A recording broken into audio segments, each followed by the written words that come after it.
get started. So you can all see my screen? Yep. Fantastic.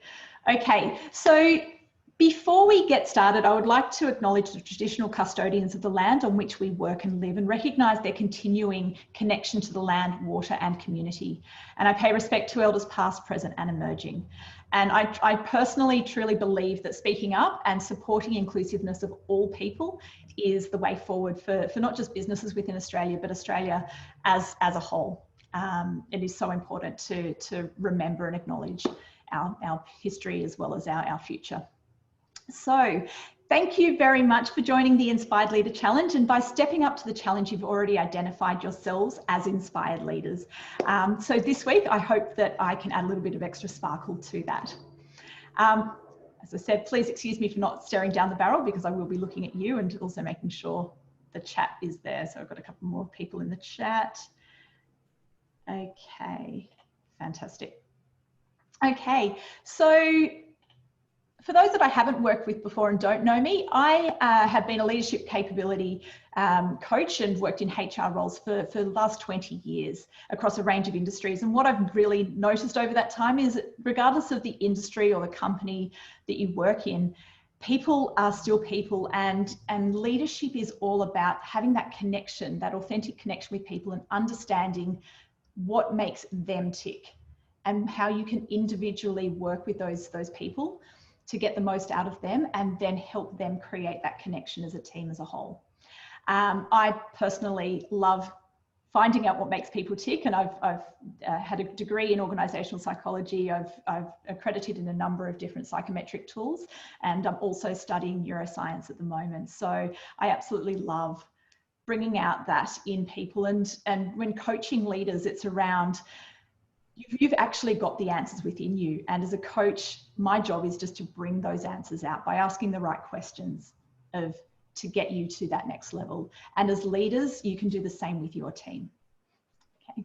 Outside of work, I live up on Sydney's Northern Beaches with my family. I have a completely footy obsessed husband, and we have two beautiful crazy boys who are 7 and 4, and our gorgeous dog Sky. So I hope she's not going to bark in the background during this. We are massively outdoor people, so this is pretty much where we are at each weekend. If we're not at the beach, if it's not a beach day, we'll be bushwalking or bike riding or anything else to get us outdoors. And a fun fact, I've just gone back to hockey this year after taking 5 years off. So I love playing a team sport. It's great to be able to just get out and run around, and it enables you to commit to that team. But my body is sure telling me that I'm 5 years older than I was last time I played. So my vision is to empower leaders to connect, inspire and achieve with their teams so they can achieve real success together in a collective way. So what does that mean? For all of those three things, you need to focus on yourself first and foremost, your team and your customers, the holy trinity of workplace relationships, right? To connect is to really understand and engage with others. Find out what's important to them, what makes them tick. Be really authentic to develop that trusting relationship. And that's the foundation for sustainable success. To inspire is to have that future vision so that people understand what the bigger purpose is, and most importantly, why. I'm a huge fan, for those in the Facebook group, I'm a huge fan of Simon Sinek and that finding your why. It's not just about making money or getting that next goal completed. Yes, they're the ways to get there, but what is that why? For me, leadership development is the way to make workplaces better and therefore to make people's lives better so that you can enjoy going to work every day and feel like you're thriving in a supportive environment. So that's my why. Okay, and when you find that why, people will strive for more and they will achieve so much more. And then to achieve is all around having the resources, the skills and capabilities to enable you to have success. So having that strategic plan and bringing that to life. So I'd like to share Andrew's story with you. He's one of my early coaching clients and really sticks with me to today. He was a high achieving senior brand manager, and he'd been promoted to a leadership role as the natural progression. But when he took on the people management, his world turned upside down. He didn't understand why they weren't achieving to his standards and why they were going off and doing all their own things and not just focusing on what they needed to do. So how I coached Andrew was to really focus on his new priorities as a leader rather than just being that high achieving brand manager. He needed to take on that leadership hat and that people management. So he learned firstly how to connect with his team, how to understand each of them as individuals, to understand what they needed. He worked out their career aspirations and what skills development they needed, what support they needed to get there so that they felt like they were being supported in their roles. He then created that team alignment through that shared vision and that why piece. And then he worked on what other resources, how can we allocate the tasks so that you're working effectively using your strengths as well as things that you're enjoying working on. And within 3 months, he'd connected his team. They were communicating more effectively. They were enjoying what they were doing more. And then they were achieving their goals much more effectively and effortlessly as well. So that's what I'd love to share with you over the next 5 days is how to set yourself up for success like Andrew. And these are the most important things that you can do to support yourself and lead your team through the next few months so that you can achieve great things together without feeling that burnout that I'm sure a lot of you have been feeling. Over the next 5 days, so today we're talking about your future vision. How can you create that ultimate future vision for yourself so you can set yourself up for success? Tomorrow is how to create deeper connections with your team. On Wednesday, it's all about resilience, to thrive during challenges that we're going to keep having thrown at us. On Thursday, we will talk about how to get more time in your day so you can focus on those value-add activities. And on Friday, most importantly, your impact as a leader. How do you make that huge impact and leave the legacy that you'd love to leave? So let's dive in. You could say that life this year has been pretty tough. I'm going to do a quick poll. How optimistic are you for the next 12 months?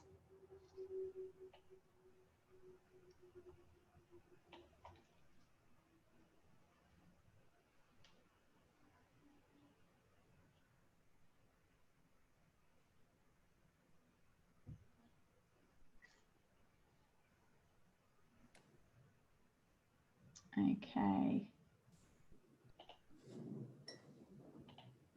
Got a chat. Cool. Okay. So we've got a few people that are extremely great. We're kicking goals. Fantastic. Some that are somewhat, you can see this? Yep. That we're working your way out of a slump right now, but you're getting there, and someone that's a little. Okay. I'm glad to hear that nobody is in the not very. That's great to hear. Okay. So over the last, and I think that's true of what's happening right now. I'll just close that. Over the last few months, a lot of leaders have been really struggling, and they're stressed, they're overwhelmed, they're feeling disconnected from their teams. But over the last probably month, more often than not, people are starting to see, they're getting a little bit more optimistic about the future. And okay, we're slowly starting to get out of this. I think springtime helps with that as well, right? Having that nice warmer weather and the sun coming out. But over the last couple of months or last few months, that let's write off 2020 has been said so often that's why I wanted to create this and share, okay, what if we change that thinking and flipped our focus? Okay. Sorry. So how much control do you feel like you have over what happens, and how adaptive are you about executing for the next little bit? What if we could flip that, and what if you could have the confidence to move forward and that sense of excitement for the future? What if you could believe that you can achieve and felt that satisfaction, that freedom and happiness of thriving? What if you could remove the fear and doubt so that your team are thinking, we have what it takes to achieve our goals? What if you could make progress, grow your business, help others, and have a thriving team? So give me a thumbs up if you agree. Yay. Okay. Thanks, everyone. Leadership, I'm sure you're aware, has absolutely changed over the last couple of decades really. Even before COVID, the world was becoming more complex. People were talking about VUCA, volatile, uncertain, complex and ambiguous. COVID has absolutely enhanced that and exacerbated that. In previous eras, it was all about managing, controlling, having that wisdom and being the expert was what was valued. Now it's all about connection, agility, and being future focused. And particularly since COVID, it's around having realistic optimism, understanding that yes, there's challenges, but we can get through this if we band together and be more effective. To have that strong mindset, the resilience to bounce back from adversity, and to have the people skills to empathize with your people and the self-care for your own self. Our brains are phenomenal instruments, but we have to learn how to master these instruments to really get the most out of it. And that's what successful people absolutely do. Neuroscience has shown us that 90% of our success comes from how we think.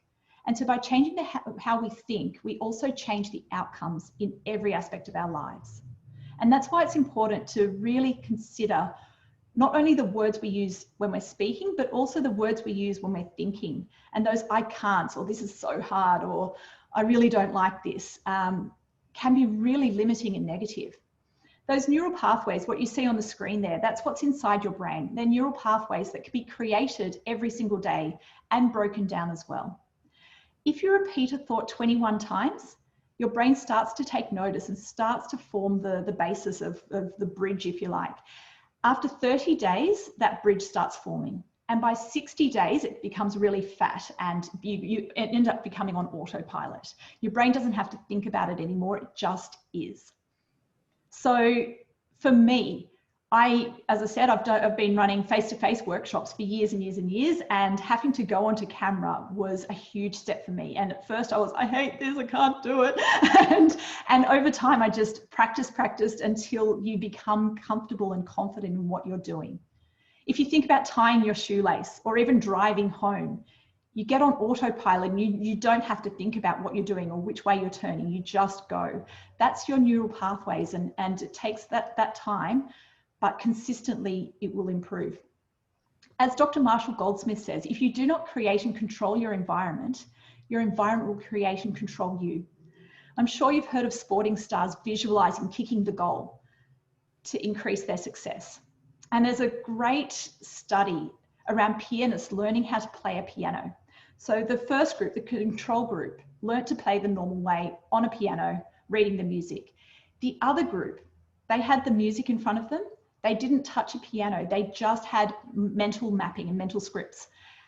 And by the end of the study, the group that didn't touch the piano, only using mental scripts, actually played, when they actually got to the piano, they played better than the group that were playing physically on the piano. So that's how powerful our brain can be. Most people, however, are puppets to what's going on right now. The media hype and that negativity that they create, and let's be honest, the media loves bad news. They thrive on that. And so by people constantly tapping into that negativity, it's creating the wrong type of neural pathways. Our brains are wired to keep us safe. But when they're in that safety mode, we're actually being really ineffective because we slow down and we stop, we freeze. So we need to change our thinking to be future focused, to show our brain what we can do, because when our brain can see it, it starts believing it and starts acting in that way.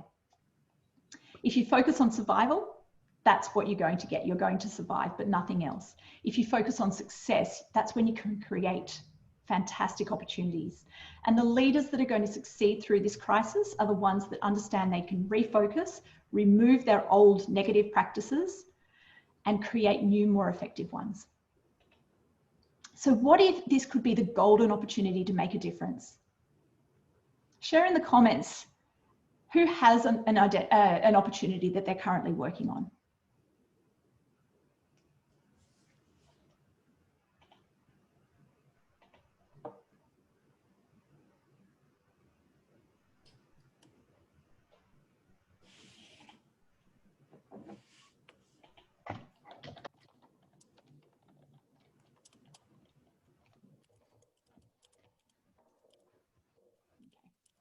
keep talking while you type those in. These next 3 months are going to come and go in the blink of an eye. And while there are people that are just saying they're going to write it off, what if we could squeeze the juice out of them and really make them effective? If we can expand and magnify, it can be life-changing. And you could get more out of the next 3 months with the right focus than you've gotten out of the last 3 years. So it would just be amazing. You need to be in flow, you need to commit to your future self, and you need to show up consistently. So let's not get stuck in the let's write off 2020 mentality. We've had other crises before. If you think about World War II, they were even worse than this, and we've bounced back. The GFC was equally as financially devastating. But history shows us that we can bounce back, and that when people are really resilient, they will stand out. In fact, businesses who manage themselves effectively bounce back by 7% greater than their pre-crisis share price than they did before. So that's within 12 months of the crisis being over. So let's make sure you're in that group. Okay. So Ronnie, opportunity to connect with kids in a different way, as well as learn new ways to work and connect, especially with diverse. Fantastic. Leading a team who have been equal colleagues for a period. Yep, that's a tough one, Melissa. Okay. Working on being a practice manager, on being a mentor, to leading a new team I haven't met. Definitely an opportunity. Thank you, everybody. Okay. As a leader, you need to be able to create that compelling future vision, as I mentioned, so that you can show your team how you can get there. Most people's future vision, that far in advance, isn't that different from their present. A lot of people tend to go, oh yeah, I won't change that much. But if you think about yourself 5 years ago, you've changed hugely. And in today's world, people, because of all of that negative media, they're tending to clamp down, and their future vision is sometimes worse. And that's why we're having that increase in mental distress, in anxiety and depression and distraction, because they're just not sure where to go or what to focus on. So by focusing on that successful future, our decisions and actions will be driven by the results that we want. So I want to ask you, if you met yourself in 5 years' time, what would you look like? COVID's gone. We've got a brand new day. What would you look like, and what would success look like to you? How would you speak? Where are you? Who are you with? How do you feel? Consider it through all of your senses so you can really visualize and create that believable image of yourself. And we need to create that best vision possible. Elon Musk is legendary at this. He refers to a future back vision, and he's used this to create hugely successful projects and businesses. If you think about PayPal, Tesla, SolarCity, and now he's working on putting people on Mars by 2025. He has these huge visions, massive, and he's not afraid of taking risk and failing. Failing forward is his big thing, that if you don't take risk, if you don't fail and be okay with failure, then you're never going to progress. And every one of his visions has come to fruition within quite short time frames, because he believes it and he shares that vision with his companies and teams as well. Okay. So if you don't know where to start, consider opportunities like, who can you add value to? What can you do differently right now? What products and services can you source and create or offer customers to get them through this period? What do people want right now? And how can you adjust what you do to help them in a different way? So a lot of businesses are going online, and myself as an example. And instead of, previously I've only worked in Sydney, or for global companies, I do fly around Australia, but being online from my own office, I can now tap into people from all around Australia, and we've had some people registered from overseas as well. So the opportunities can be boundless. In crisis situations, you're most likely not going to have the cash or the headspace to splash around to huge new projects, as well as your existing practices. And you may need to reallocate your resources, but that in itself is a golden opportunity. letting go of those ineffective practices or projects that you might have started, but hey, actually that one's not going to work. So really thinking about where you see yourself in the future. COVID has brought a huge opportunity for people and businesses to do exactly that. And the reallocation towards a greater vision is the key practice that has been enabling some businesses to thrive during COVID compared to the others that are struggling or treading water. So your challenge for day one, in your workbook that was emailed out to you, I want you to answer these questions. If you had a magic wand, describe your successful future vision 5 years from now. Help your brain to believe it before you can see it and achieve it. Okay, so what are you doing? Why are you doing this? Keep asking yourself why, but why? At least 5 times to get to that really core, true why are you doing things? Not to make money, but what is that core purpose? What's different? What are you achieving? And how does it feel? Who are you there with? And how are you celebrating? So picture that ultimate success in every way you can. And of course, what can you do this week to get yourself there? That baby step to start you in the right direction. What support do you need to get yourself there? Remember, vision without action is merely a dream. So you need to put into action. Action without vision just passes time. But vision with action can change the world. So get into action with your vision. Don't just have it as a pretty piece of paper on the wall. Make sure you're living and breathing it. You're reminding yourself, creating those neural pathways, remember, 60 times so that you can get onto autopilot and change the way you act.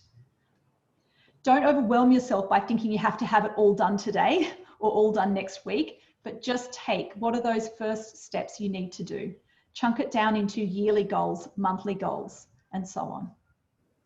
And now commit to this by sharing a brief summary of your future vision.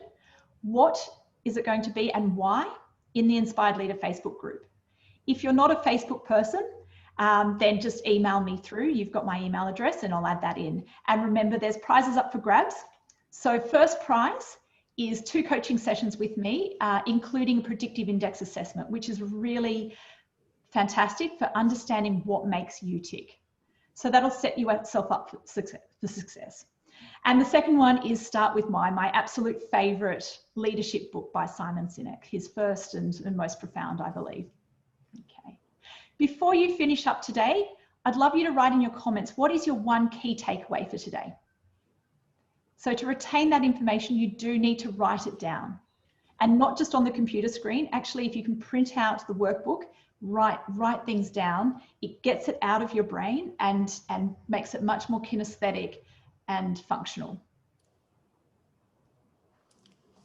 Okay. Tomorrow, we are going to be talking about connecting with your team. And I have a fun challenge for you. If you can wear something blue, a touch of blue with whatever you've got on tomorrow. Okay. Do you have any questions? I've got something in the chat.